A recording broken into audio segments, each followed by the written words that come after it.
1950s, the nation recognized in its midst a social movement called Beat Generation.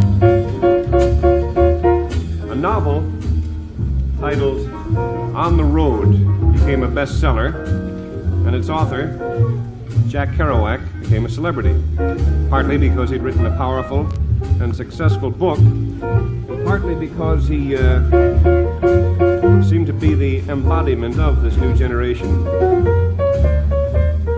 Jack and I made an album together a few months back in which I played background piano for his poetry reading, and at that time I made a note to book him on the show because I thought you would enjoy meeting him. So here he is, Jack Kerouac.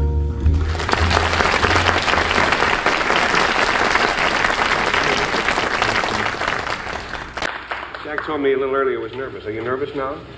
No? Good.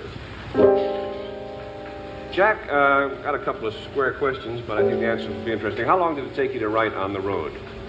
3 weeks. How many? 3 weeks. 3 weeks? Geez, that's amazing. How long were you on the road itself? 7 years. 7 years. Well, I was on the road once for 3 weeks, and it took me 7 years to write about it.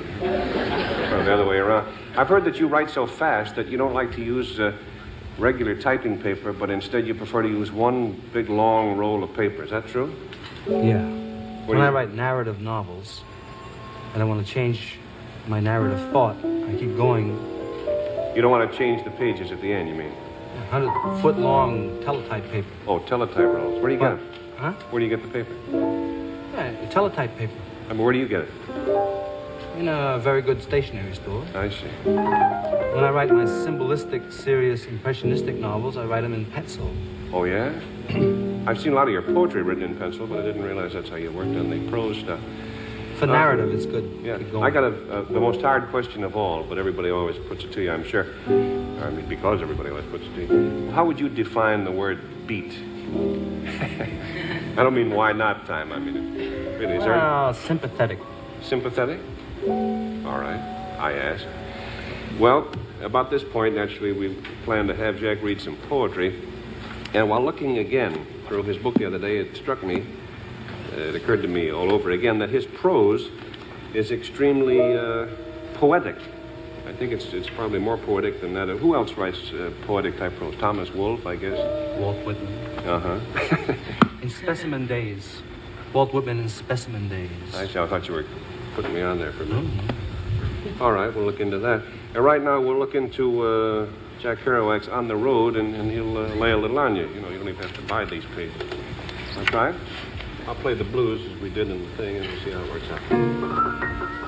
Well, a lot of people have asked me why did I write that book or any book. All the stories I wrote were true, because I believed in what I saw.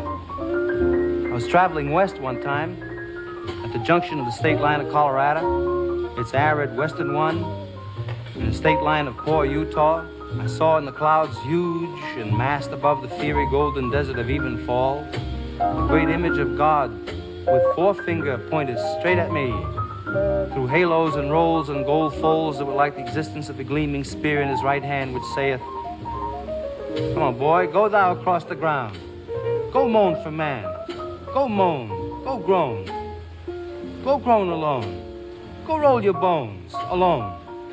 Go thou and be little beneath my sight.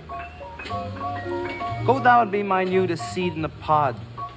Go thou, die hence. And of this world report you well and truly." Anyway, I wrote the book because we're all gonna die. In the loneliness of my life, my father dead, my brother dead, my mother far away, my sister and my wife far away. Nothing here but my own tragic hands that once were guarded by a world, a sweet attention, that now are left to guide and disappear their own way into the common dark of all our death. Sleeping in me raw bed alone and stupid, with just this one pride and consolation. My heart broke in the general despair and opened up inwards to the Lord. I made a supplication in this dream. So in the last page of On the Road, I describe how the hero, Dean Moriarty's come to see me all the way from the West Coast just for a day or two. We've just been back and forth across the country several times in cars, and now our adventures are over. We're still great friends, but we have to go into later phases of our lives. So there he goes, Dean Moriarty, ragged in the moth-eaten overcoat he brought specially for the freezing temperatures of the East, walking off alone, and last I saw of him, he rounded the corner of 7th Avenue, eyes on the street ahead, and bent to it again. Gone. So, in America, when the sun goes down, and I sit on the old broken-down river pier watching the long, long skies over New Jersey, and sense all that raw land that rolls in one unbelievable huge bulge over to the West Coast, and all that road going, and all the people dreaming in the immensity of it. In Iowa, I know by now that children must be crying in the land where they let the children cry. And tonight the stars will be out, and don't you know that God is Pooh Bear?